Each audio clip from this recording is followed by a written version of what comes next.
27 अक्टूबर को विधि विधान के साथ केदारनाथ के कपाट बंद कर दिए गए।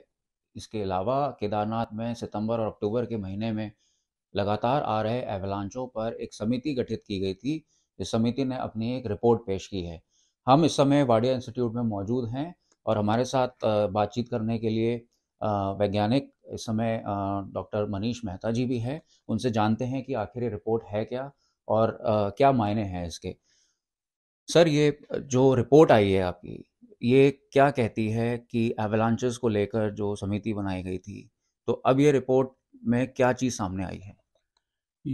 सितंबर और अक्टूबर के महीने में केदारनाथ में लगातार 2-3 बार जो है एवलांच आए थे हायर रीचेस में हम्म। बेसिकली।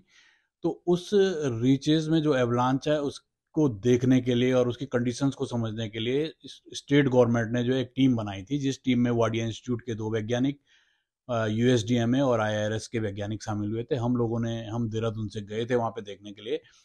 तो जो हमने रिपोर्ट सबमिट की है वहाँ पे गवर्नमेंट को सबमिट की है, तो उसमें ये बताया कि भाई पहली बात कि जो दोनों ये एवलांच, जो 3 एवलांच जो वहाँ पे ट्रिगर हुए थे, वो बेसिकली बहुत सब जो है चोराबाड़ी और कंपेनियन ग्लेशियर के एकुमुलेशन जोन के आसपास हुए थे।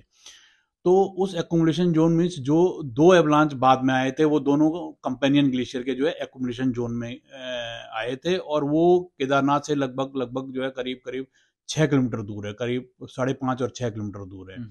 तो हमने रिपोर्ट में बताया कि भाई इन इन तीनों एवलांचों से जो है बहुत ज़्यादा फर्क तो नहीं पड़ेगा उस रीजन में, अगर स्नोफॉल बहुत कम हुई। अगर ज़्यादा स्नोफॉल होती है, स्नोफॉल का अमाउंट जो है करीब 4-5 मीटर से ऊपर होता है, तो तब कंडीशन बन सकती है। लेकिन हम्म। जिस हिसाब से ग्लोबल वार्मिंग और ग्लोबल कंडीशन बन रही है, उस हिसाब से समर में अभी बहुत ज़्यादा स्नोफॉल देखने को नहीं मिलता है। मैक्सिमम स्नोफॉल जो होता है वो अपर रीचेस पे होता है। हम्म। तो यही रिकमेंडेशन हमने वहाँ पे दी, और थोड़ा सा हमने बोला कि भाई स्लोप के बेसिस पे ही कंस्ट्रक्शन और थोड़ा सा कंस्ट्रक्शन का काम किया जाए उस रीजन में, और कंस्ट्रक्शन को देख करके किया जाए, क्योंकि वो रीजन बेसिकली एक ग्लेशियर, पेरी ग्लेशियर जोन है और ग्लेशियर के द्वारा बनाया हुआ मटेरियल है, और जिसमें मैंने वहाँ पे पैलियो क्लाइमेट स्टडी भी की थी और ग्लेशियर एडवांस के स्टेजेस भी दिखाई थी उसमें। पहले 2013 में मैंने एक पेपर पब्लिश किया था अर्थ सिस्टम साइंस में, तो उसमें मैंने बताया था कि भाई जो मैक्सिमम एक्सटेंशन था ग्लेशियर का उस रीजन में, वो लगभग लगभग रामबाड़ा के आसपास तक था।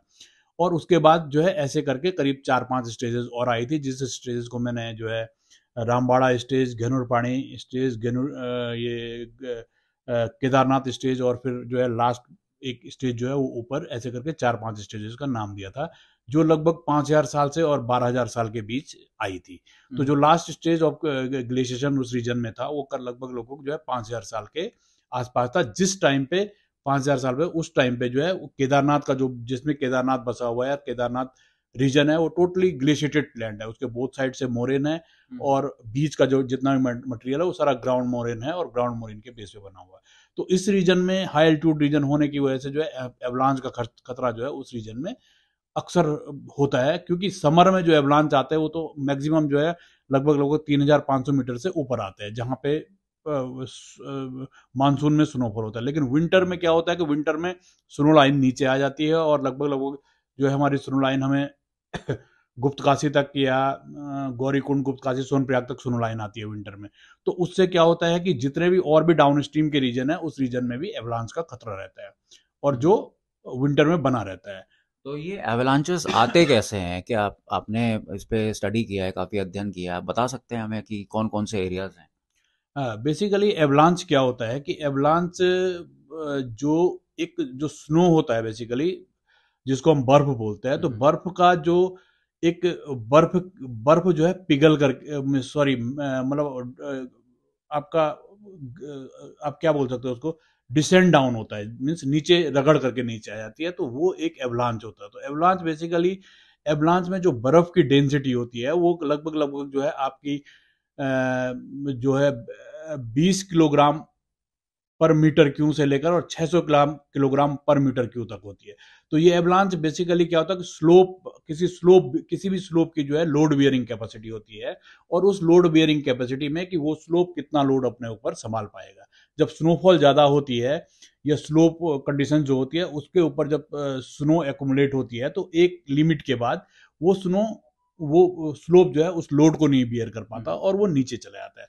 तो उसके नीचे गिरने की जो है कई कंडीशंस होती है, जैसे कई बार विंड भी इसको प्रोपोगेट कर इनिशिएट कर देती है। जैसे अभी जो केदारनाथ में जो हमें दिखे तो बेसिकली वो जो है पाउडर एवलांच था, पाउडर टाइप का था जो बिल्कुल उड़ के आया था उस रीजन में, और वो ऐसा लग रहा था कि भाई मौसम साफ होने की वजह से और थोड़ा सा थर्मल कॉन्ट्रास्ट होने की वजह से, और विंड ने भी उसको इनिशिएट किया था, विंड की वजह से भी वो वहां पे इनिशिएट हुआ। तो अगर हिमालय रीजन में आप देखोगे तो विंटर समर में जो है अर्ली समर या लेट विंटर में एवलांच आता है, या फिर विंटर में एवलांच आता है। और अर्ली समर में और लेट विंटर में जो है हम लोगों के जो है बद्रीनाथ और केदारनाथ में जो है यात्रा स्टार्ट हो जाती है, अर्ली समर में जो है, और लेट विंटर तक, लेट समर तक जो है ये यात्रा रहती है। तो जिस वजह से जो है थोड़ा थोड़ा खतरा जो है हायर एल्टीट्यूड में एवलांच का बना हुआ रहता है। तो ये कितना खतरनाक है? जैसे अभी बातचीत के दौरान हम डिस्कस कर रहे थे, तो आपने बताया कि जोन्स हैं कुछ, तो आप हमें बता सकते हैं कि कौन कौन सी जोन्स हैं, स्लोप्स हैं, कि जहाँ से खतरा है और इसमें किस तरीके से इसके इम्पैक्ट को रोका जा सकता है? बेसिकली अगर हम हिमालयन रीजन में अपने कंडीशंस चार धाम को लेकर के चलें या हेमकुंड साहिब या इस रीजन को लेकर के चलें, तो जैसे मोस्ट जो डेंजर जोन है बेसिकली एवलांच के, तो वो बद्रीनाथ रीजन में पड़ता है। कंचनगंगा पड़ता है उस रीजन में, वो सबसे डेंजर जोन है। हेमकुंड साहिब में अगर जाएंगे तो हेमकुंड साहिब में अटलाकोड़ी जोन पड़ता है, वो काफी डेंजर है। केदारनाथ में बेसिकली केदारनाथ में समर में इतना ज्यादा हमें नहीं दिखता है एवलांच का इम्पैक्ट, लेकिन विंटर में जो एवलांच, अगर शहर के नजदीक की बात अगर हम करें तो हम यहाँ पे आप हमने एक फिगर बनाया है जो मैं आपको दिखाता हूँ। ये बेसिकली ये कुछ एवलांच जोन हमने टारगेट किया है इस रीजन में। तो ये आपका यहाँ पे आप देखोगे तो इस रीजन में ये वाले जो एवलांच है ये बहुत ज्यादा प्रोमिनेंट या बहुत ज्यादा खतरनाक नहीं है, लेकिन ये जो भैरव बाबा वाला एवलांच है ये थोड़ा सा डेंजर हो सकता है इस रीजन में, और जो नीचे कंस्ट्रक्शन को थोड़ा सा डिस्ट्रक्ट कर सकता है। बाकी बहुत ज्यादा प्रोमिनेंट एवलांच नहीं है, और ये सब विंटर में ही एक्टिव होते हैं, समर में ये इतने ज्यादा एक्टिव नहीं होते। बट जो अभी एवलांच आया था वो अभी एवलांच आए थे वो यहाँ पे आप देख सकते हो, ये दो एवलांच आए थे, चोरावाड़ी और ये कंपेनियन रीजन में आया था। तो इस रीजन में जो है ये यहाँ एक्यूमुलेट हुए थे, ये देखो ये दोनों एवलांच जो है ये, तो ये कंपेनियन ग्लेशियर है जो इस सैटेलाइट इमेज में आपको दिखेगा यहाँ पे है, और केदारनाथ आपका यहाँ पे है। तो ये यहाँ से करीब करीब जो है 6-6.5 किलोमीटर, 5.5 या 6 किलोमीटर दूर है। अभी जैसे आप क्या बोलते हैं इसमें कि घबराने वाली बात है? क्या रिकमेंडेशन आप इसमें गवर्नमेंट को दे रहे हैं? बेसिकली एवलांच, अगर हम एवलांच की बात करें तो avalanche is a natural process, एक नेचुरल फिनोमिना है। अगर स्नोफॉल बढ़िया होता है तो एवलांच एक्टिविटीज बढ़ेगी, बढ़िया स्नोफॉल होता है। और अगर आप as a environmentalist, as a पर्यावरणविद, मुझे लगता है कि स्नोफॉल अच्छी होनी चाहिए। जिस हिसाब से अभी नहीं हो रही है, कई सालों से स्नोफॉल नहीं हो रही, तो उस कंडीशन से मुझे लगता है कि स्नोफॉल अच्छी होनी चाहिए। तो अच्छी होने की वजह से अगर स्नोफॉल अच्छी होगी तो एवलांच भी आएंगे। तो एवलांच बेसिकली हमें क्या करना चाहिए कि सबसे पहले हमें जो भी कंस्ट्रक्शन करना है या जो भी लोगों को जहां पे भी बसाना है, तो उसको थोड़ा सा एक टास्क या थोड़ा सा सर्वे करके उस रीजन में उसको देख करके हमें जो है वहां पे कंस्ट्रक्शन करना चाहिए, या लोगों को जहां पे बसाना है उस कंडीशंस में वहां का एक सर्वे होना चाहिए भाई कि क्या ये एवलांच जोन है या नहीं है।